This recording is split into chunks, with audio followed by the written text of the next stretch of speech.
So now we're going to add a detector to the system.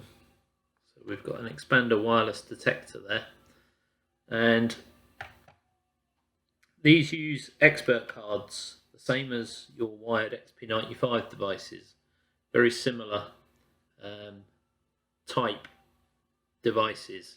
So we just break out the pips to make up the address. So each of those pips is binary weighted.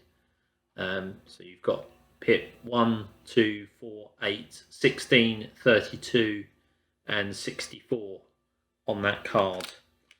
So this card here, we've broken some of the pips out on here, and we've got address 75, which is made up of pip 64, 8, 2 and 1 to give us address 75 on that particular card. Now the cards go in the side of the device. I've already got a card in here, so I already know the address of this one for when we add it on to the system. So if we remove the detector head, you can see inside the unit there, it's an XPander detector. First things we might have to do is power the device up. So if we look in the battery compartment, we can see we've got 6 AA alkaline batteries in there. We use Panasonic Powerline batteries, and we will have to put the jumper that's in the battery compartment across the 2 pins that are provided in there to power it up. So all these devices come with batteries, and then obviously we have to fit that jumper to power them up. This is just the tamper spring here. So if I put the base cover back on, and then again we look at the front of the unit. So we want to add this one on, log it on. So what we'll do is we'll go to our interface. We'll go into the menus. We'll do add new device. It says press device log on. So we've got our device there. Press the log on button. We'll see the LED just above it start to flash. We can take our finger off the log on button, and then it should come up on the interface with an ID code. Now the ID code is shown on the device on the label, barcode label, in the bottom left hand corner, and that is the code I'm looking for.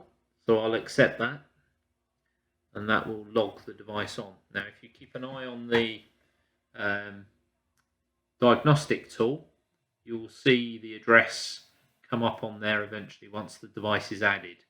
So there we go, so it's come up on address 4. We can now put the head on,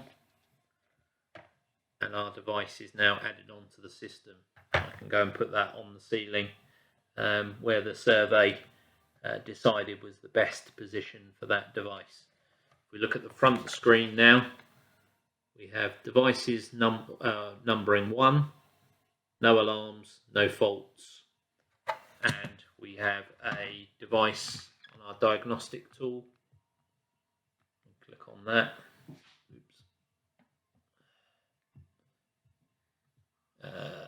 At address 4, and it's got an analog value of 25, and we could, if we wanted to, we could switch on the device LED just to check that the device was there, and now we can see the LEDs come on. Now if I touch it again, we can turn it off again. There we go. The LED's gone off. As you can see with all radio stuff, it does take some time to do. There's no rushing when you're installing wireless equipment. You must take your time for each stage and be very patient. So we've got our first device logged on, and we'll have a look at some other devices that we can log on to the system as well.